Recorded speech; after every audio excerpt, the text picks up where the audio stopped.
Hello, welcome back to the shop. Out here today working on the SLX on a lovely Pacific Northwest Memorial Day weekend. At a high about 55 degrees today, and it rained all day, so been out here in the shop working on the SLX. I've been chasing some hard starting problems since I did the rockers on it.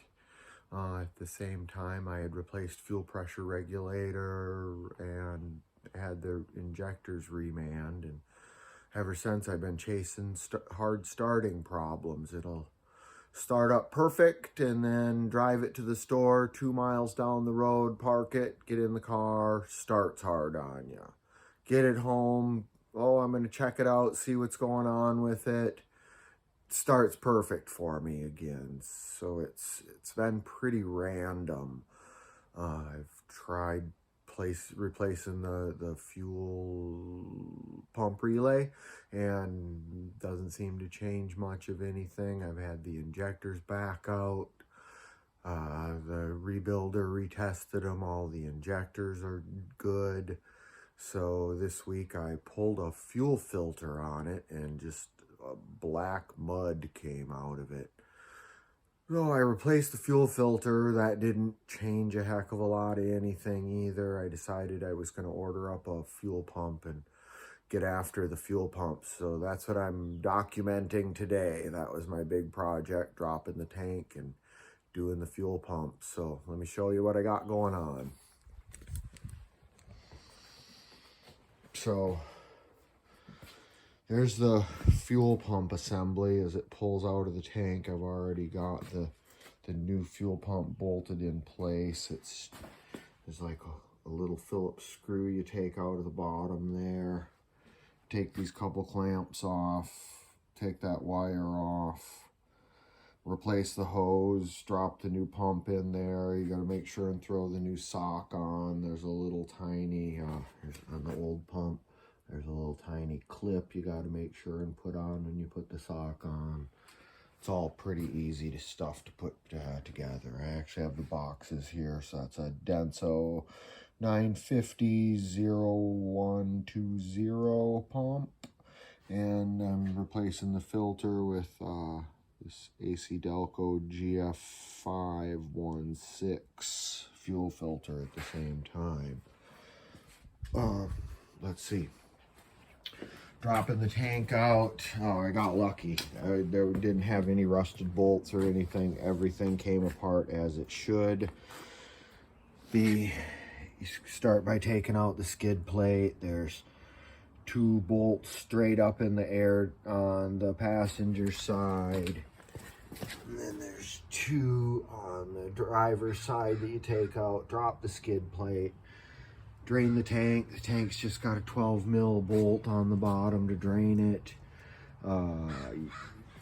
There's the fuel level sending unit you gotta unplug there.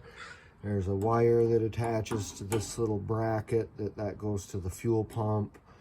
Fuel hoses, the vapor line gets taken off. There's a couple lines at the tank. I found those easiest to get off by, the tank has 3 bolts on this side that you have to get to from the top. And then there's 3 more on this side. It drops out from the driver's side, so you take out the 3 on the passenger side first, and then take out 2 of them on the driver's side and leave 1 in. And I took it out slowly and put a board underneath it to support it, to give my arm enough room to reach in there to get the hose clamp that's on the filler neck. And that seemed to work out good. We'll see how that works out putting it back together. And then there's just some Phillips screws in the top of the tank to pull the pump assembly out. And you saw that already. Inside of this tank looks pretty good. It's nice and clean in there. I sort of expected to find some varnish in there or some debris, and was surprised to not find anything. So I am I'm hopeful that this new fuel pump makes a difference. I've also loosened up all the fuel lines and blew everything out, so hopefully she fires up good for me, and my hard starting problems are solved, because man, it is running super quiet with the new rockers, more power than ever with the new injectors.